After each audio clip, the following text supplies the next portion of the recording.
안녕하세요. 행복을 포장하는 르비엘입니다. 그동안 많은 분들이 보자기 사이즈 선택하는 방법에 대해서 질문을 해주셨는데요. 아무래도 상자 크기에 맞는 보자기를 선택하시는 것이 많이들 어려우셨던 것 같아요. 그래서 오늘은 상자 크기에 따라 어떤 사이즈의 보자기를 선택하면 좋을지 그 요령을 알려드리도록 할게요. 지금부터 말씀드릴 내용은 제가 강의하거나 선물 포장일을 해오면서 느낀 제 경험을 바탕으로 말씀드리는 것이기 때문에 보자기 사이즈 선택 시 절대적인 기준은 아니에요. 이외에도 다양한 방법과 기준이 있을 수 있고요. 다만 보자기 구입하실 때 아무런 기준이나 정보가 없으면 막막하시잖아요. 그럴 경우 이번 영상을 참고용으로 봐주시면 좋을 것 같아요.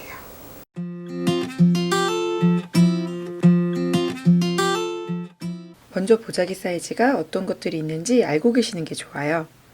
일반적으로 보자기는 정사각형이에요. 원단을 재단하고 가장자리를 마무리 져서 보자기로 사용하는데요.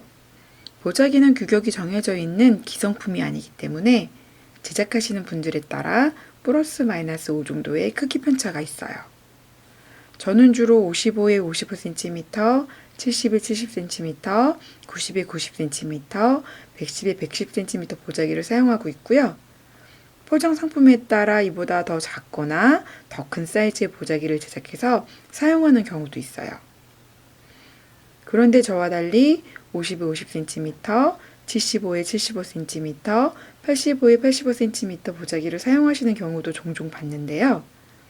이렇게 다양한 보자기 사이즈 중에서 내가 포장하려는 상자에 맞는 적당한 크기의 보자기를 고르시면 되세요.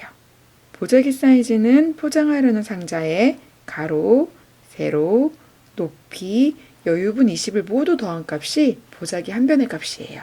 예를 들어 이 상자의 경우 가로, 세로, 높이, 여유분 20을 모두 더한 값이 63인데 이럴 경우 70에 70cm 보자기를 선택하시면 돼요.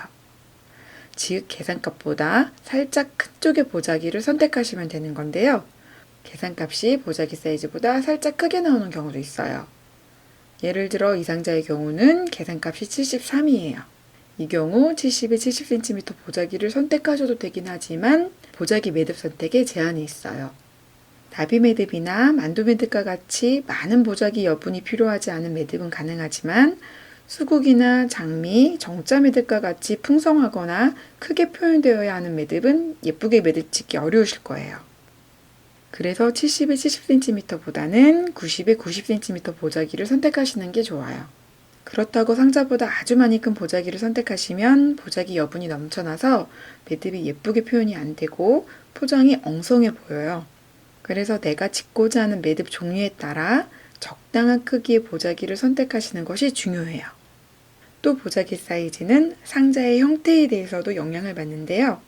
이 상자와 같이 한쪽 방향이 매우 긴 장방형 상자의 경우는 가로, 세로, 높이, 여유분 20까지 모두 더한 값이 70이지만 70에 70cm 보자기를 선택했을 때 나비 매듭이나 만두 매듭은 지어질 수 있지만 정자 매듭과 같이 보자기 끝과 끝이 맞닿으면서 여유분이 많아야 되는 매듭은 짓기 어려워요. 보자기 사이즈 정하는 법을 요약하면 먼저 포장하려는 상자에 가로, 세로, 높이, 여유분 20을 더해서 보자기 사이즈를 대략 정하고 상자의 형태와 내가 하려고 하는 매듭의 종류를 고려해서 계산해서 유추된 보자기 사이즈로 할 것인지 아니면 그 윗단계의 보자기로 할 것인지 정하시면 될 것 같아요.